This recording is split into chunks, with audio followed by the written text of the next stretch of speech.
Assalamualaikum warahmatullahi wabarakatuh. Pada kesempatan dalam audiobook kali ini, saya Sylvia Rahmawati akan menjelaskan mengenai kehidupan manusia pada masa praaksara. Tujuan pembelajaran. Setelah mempelajari audiobook kali ini, kamu diharapkan dapat mencapai tujuan pembelajaran, di antaranya yaitu 1. Menjelaskan mengenai masa praaksara. 2. Mendeskripsikan perkembangan masyarakat Indonesia pada masa praaksara. 3. Mengidentifikasi periodisasi masa praaksara di Indonesia. 4. Mengidentifikasi nilai-nilai budaya pada masa praaksara di Indonesia. 5. Mendeskripsikan mengenai nenek moyang bangsa Indonesia. Sistematika materi yang akan dibacakan pada audiobook ini mengenai kehidupan manusia pada masa praaksara diantaranya yaitu A. Mengenal masa praaksara. B. Periodisasi masa praaksara. C. Nilai-nilai budaya pada masa praaksara di Indonesia. D. Nenek moyang bangsa Indonesia. A. Mengenal masa praaksara. Praaksara berasal dari gabungan kata yaitu pra dan aksara. Pra artinya sebelum dan aksara berarti tulisan. Dengan demikian, yang dimaksud masa praaksara adalah masa sebelum manusia mengenal tulisan. Masa praaksara disebut juga dengan masa nirleka, atau nir artinya tidak ada dan leka artinya tulisan, yaitu masa tidak ada tulisan. Masa praaksara dikenal pula dengan masa prasejarah. Masa praaksara dimulai sejak manusia ada. Adapun waktu berakhirnya masa praaksara adalah setelah manusia mulai mengenal tulisan. Berakhirnya masa praaksara pada tiap-tiap bangsa di dunia memiliki perbedaan. Misalnya, bangsa Mesir dan Mesopotamia mereka telah mengenal tulisan kira-kira 3000 tahun sebelum Masehi. Kemudian, pada masyarakat di Indonesia mulai mengenal tulisan sekitar abad ke-5 Masehi. Yang diketahui dari yupa atau batu bertulis peninggalan kerajaan Kutai yang terdapat di Muarakaman, Kalimantan Timur. B. Periodisasi masa praaksara. Masa praaksara terdiri dari 3 periodisasi atau pembabakan diantaranya yaitu 1. Periodisasi secara geologis. 2. Periodisasi secara arkeologis. 3. Periodisasi berdasarkan perkembangan kehidupan manusia. 1. Periodisasi secara geologis. Periodisasi sejarah perkembangan bumi secara geologis diantaranya yaitu A. Zaman Arkaikum. Zaman Arkaikum yaitu zaman tertua. Zaman ini berlangsung kira-kira sejak 2500 juta tahun yang lalu. Pada waktu itu kulit bumi masih sangat panas sehingga belum terdapat kehidupan di atasnya. B. Zaman Paleozoikum atau disebut dengan zaman kehidupan tua. Berlangsung kira-kira sejak 340 juta tahun yang lalu. Zaman ini sudah ditandai dengan munculnya tanda-tanda kehidupan diantaranya yaitu munculnya binatang-binatang kecil yang tidak bertulang punggung, berbagai jenis ikan, amfibi, dan reptil. C.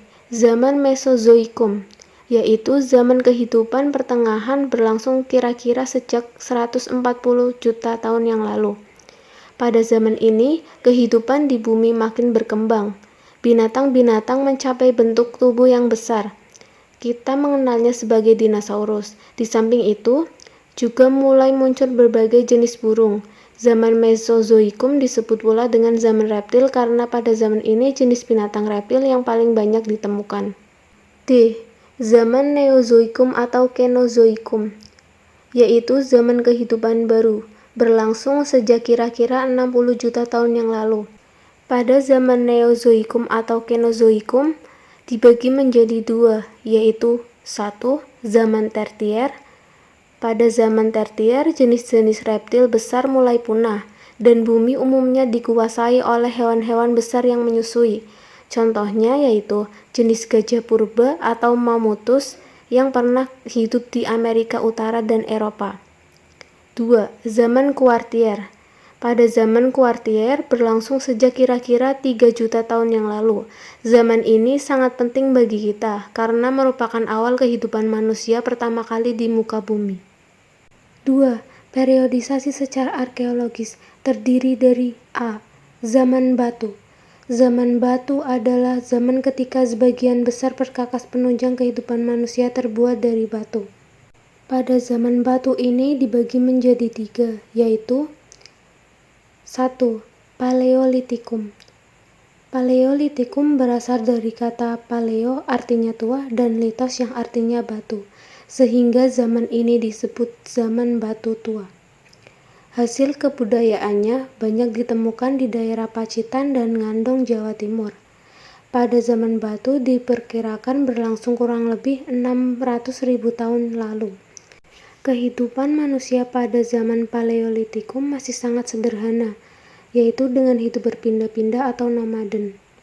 Mereka memperoleh makanan dengan cara berburu, mengumpulkan buah, umbi-umbian, serta menangkap ikan.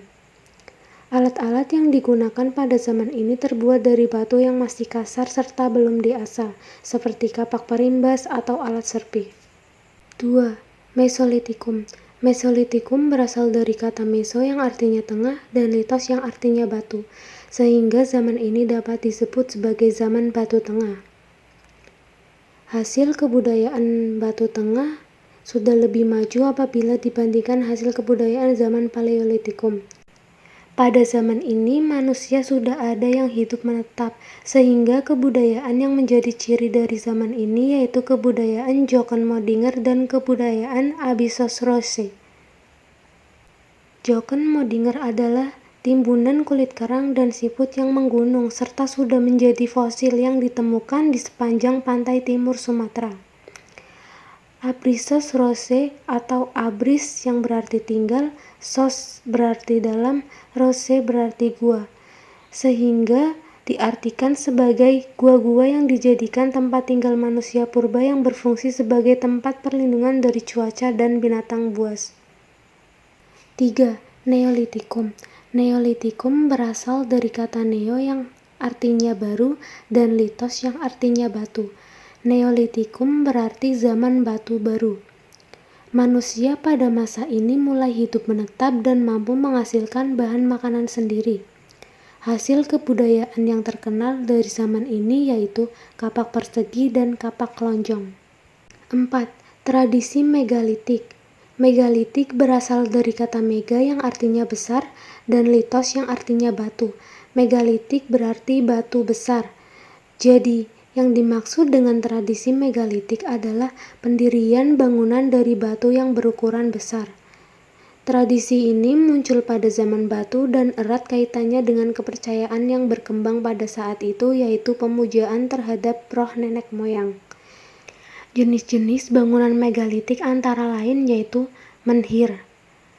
Menhir yaitu bangunan berupa batu tegak atau tugu yang berfungsi sebagai tempat pemujaan roh nenek moyang atau tanda peringatan untuk orang yang telah meninggal. Dolmen yaitu bangunan berupa meja batu yang berfungsi sebagai tempat persembahan untuk memuja arwah leluhur. Kubur peti batu yaitu tempat menyimpan mayat. Waruga yaitu peti kubur batu dalam ukuran yang kecil.